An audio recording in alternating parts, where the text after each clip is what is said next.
Olá, eu sou o Márcio Miranda e esse é o 15 Minutos, nosso podcast gravado aqui na redação da Gazeta do Povo. É uma cobrança da sociedade brasileira do porquê que juízes e promotores têm férias de 60 dias mais as férias forenses. Qual é o trabalhador brasileiro, qual é o servidor público brasileiro que tem mais que 30 dias de férias? Uma das promessas do governo federal para 2020 é a apresentação da chamada reforma administrativa.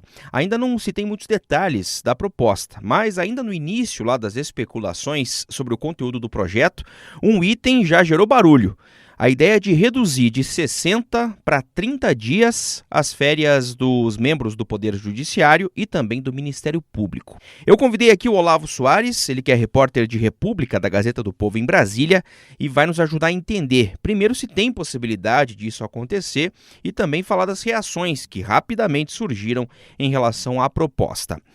Ainda em fase de especulação, né, Olavo? Tem alguma chance de o governo propor essa redução de férias para que juízes, promotores, procuradores tenham só, e aí eu estou colocando aspas, né, só 30 dias de férias, como a ampla maioria dos trabalhadores, hein, Olavo? Olá, Márcio. Olá, pessoal. Um prazer falar com vocês. O governo lançou essa possibilidade, né, quando se falou da reforma administrativa, isso lá nas últimas semanas de 2019, mas o governo não avançou nessa hipótese. O governo lançou esse balão de ensaio, digamos assim, mas isso não foi mais alimentado pelo próprio governo. O governo decidiu falar mais de outros assuntos, falar mais, por exemplo, do fim da estabilidade, falar mais de mecanismos de avaliação dos servidores, do que desse aspecto em especial. Então, assim, não é certeza de que essa questão de que o fim das férias de 60 dias vá aparecer na reforma que o governo propôs. Isso não é certeza que nós teremos realmente esse tema por parte do ministro Paulo Guedes, por parte do presidente Jair Bolsonaro. Mas mesmo assim, quando começava ainda aquele momento de especulação, rapidamente teve uma reação, por exemplo, do chefe do Ministério Público, né, o Procurador-Geral da República, o Augusto Aras, né, Olavo? Exato, teve muita reação e essas reações que podem explicar o fato de o governo não ter investido mais, não ter falado mais sobre o assunto. Por quê? Porque essas férias de 60 dias são, digamos que, uma coisa sagrada para os juízes, para os membros do Ministério Público. Eles alegam que as carreiras do Judiciário, do Ministério Público, são carreiras que não contam com algumas, entre aspas, vantagens que outros profissionais têm, como, por exemplo, fundo de garantia, horas extras, jornada de trabalho. Então, as férias de 60 dias são uma compensação. E aí a reação mais forte foi, como você mencionou, do Procurador-Geral, Augusto Aras, falando sobre as razões que, na opinião dele, as férias de 60 dias se justificariam. E ele falou assim que, caso realmente fosse discutida a redução das férias dos membros do MP e do Judiciário, teria também que se discutir a redução das férias do Legislativo. Algo como uma provocação, né, Márcio? Uma cutucada. Olha, se vocês falarem da gente, a gente também vai querer falar de vocês. Pois é, e aí já que você citou que deu essa cutucada no Legislativo, aí o procurador Augusto Aras, dá para citar que se não vier do governo mesmo, como a gente comentou, né, que não sabe se o governo vai levar para frente essa ideia, mas no Congresso tem gente querendo mudar essa situação, querendo diminuir férias de procuradores, promotores e de juízes, né, Olavo? Sim, tem uma proposta de emenda à Constituição, uma PEC, de autoria do senador Carlos Viano, o senador que é um senador de primeiro mandato, né, que iniciou o seu trabalho no Congresso no ano passado, ele que é do PSD de Minas Gerais, que propôs a redução, né, desse período, a transformação das férias em período de 30 dias. Eu apresentei lá uma PEC, por exemplo, que acaba com as férias de 60 dias do Judiciário. Nós já existem os recessos e os juízes, promotores, procuradores ainda ficam 60 dias de férias.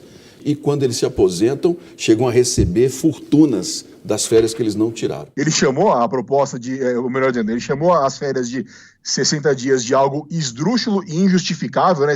São palavras que estão no documento, né, da proposta de emenda à Constituição. E também tem uma outra proposta, que aí é um debate mais amplo que está no Congresso, que é para reduzir, ou melhor dizendo, para combater o pagamento de super salários, né, aqueles salários que excedem o teto constitucional, e no âmbito desse debate também se faria a redução das superférias, né? Esse debate dos super salários é um debate maior, é um projeto que está tramitando desde 2017, e aí nesse bolo haveria a introdução da proibição das superférias. Quem está tocando esse assunto é uma relatoria do deputado Rubens Bueno, do Cidadania do Paraná. O escândalo agora de Pernambuco, dos 53 desembargadores, 23 receberam acima de R$300 mil. A média é acima de R$200 mil. Até quando nós vamos ficar olhando e não vamos tomar providência? Um juiz receber R$1.280.000 no mês de novembro. Até quando? Pois é. E você conversou aí, Olavo, em Brasília, com alguns políticos, né, integrantes aí do Congresso. O que eles falam em relação ao clima, né, para aprovar eventualmente algo assim, a questão das férias, por exemplo, diminuição de férias para juízes e para membros do Ministério Público? Porque imagino que também, sempre quando se fala em diferentes poderes, em propostas como essa, há uma certa preocupação, na linguagem popular, o pessoal fica cheio de dedos para tratar do assunto, né? Como é que estaria isso aí, esse clima dentro do Congresso? Muitos dedos, mas você colocou muito bem, e essa questão dos dedos é por dois braços, digamos assim, né? Por um lado, por uma questão jurídica, legal, porque pode-se dizer que um poder não pode interferir no outro, né? Que o Legislativo, o Congresso não teria competência para interferir no Ministério Público e no Judiciário, mas pode sim, pode em alguns aspectos, óbvio que não vai interferir no dia a dia, mas pode interferir nesse tipo de coisa. Por outro lado, é a pressão, é a questão do lobby, é a pressão do dia a dia. Os grupos de juízes, de procuradores do Ministério Público são pessoas muito influentes que vão até o Congresso, que batem na porta dos gabinetes dos deputados e dos senadores. Então, são grupos muito influentes mesmo que pressionam, né, os políticos aqui em Brasília. Quanto à possibilidade disso ser aprovado, qual que é a análise dos parlamentares com quem eu conversei? Que o ambiente hoje, ele pode não ser um ambiente 100% favorável para isso, mas ele é mais favorável do que já foi. Existe um entendimento aqui em Brasília de que a sociedade está um pouco mais combativa, digamos assim, a esse tipo de privilégio. Vale destacar que a gente tem tido, desde o início de 2019, uma tentativa de instalação de uma CPI para apurar irregularidades no judiciário. Então, assim, existe um ambiente de confronto até, de contraposição, de interesse em colocar na parede mesmo o judiciário, de não tratar o judiciário como uma casta de divindades puras, né? Como, de certo modo, eles se portam em algumas ocasiões. Então, como eu disse, assim, não é que os parlamentares achem que isso vai acontecer, mas eles acham que isso é mais possível de acontecer hoje do que foi no passado. Olavo, obrigado, até a próxima. Eu agradeço, um abraço, até a próxima. No que depender de nós, não haverá taxação da energia solar. E ponto final. A energia solar se tornou assunto para o presidente Jair Bolsonaro nos últimos dias. Ele reagiu à possibilidade da ANEEL, Agência Nacional de Energia Elétrica, mudar regras para consumidores que têm, por exemplo, painéis solares em casa. As alterações, inclusive, têm sido chamadas aí pelo próprio presidente de uma espécie de taxação do sol, tema que acabou também ganhando aí repercussão nos últimos dias. Essa fonte de energia, ela tem que ser estimulada pelo governo e não grupos lobistas que trabalham na questão de transmissão de energia, trabalhar dentro da ANEEL para taxar. Bom, eu chamei aqui no 15 Minutos a editora de República, aqui da Gazeta do Povo, a Júlia Fontes, para a gente falar de alguns detalhes deste tema, até para entender um pouco melhor, Júlia, esse tema que está no noticiário, né? Para começar bem do começo, o que é a geração distribuída, GD, hein? A gente tem sido falado muito na energia solar porque ela é a principal componente, digamos assim, da geração distribuída. Essa modalidade é uma possibilidade que a ANEEL estabeleceu em 2012 com uma resolução que permitiu que o consumidor produzisse a energia que ele próprio vai consumir. Então tem várias, geralmente são fontes renováveis, né? E tem várias formas. Tem a energia eólica, tem mini geradores eólicos para residências, por exemplo, tem a biomassa, tem centrais hidráulicas, mas a energia solar constitui a maior parte dessas unidades de geração distribuída. E aí, como é que foi? Em 2012, quando a ANEEL liberou esse tipo de produção, ela também estabeleceu uma espécie de subsídio, né? Os defensores dizem que não é subsídio, mas é um benefício para quem tem esse tipo de produção em casa. A ideia era justamente incentivar, e depois que houve essa resolução, de fato, o número de unidades de geração distribuída aumentou bastante.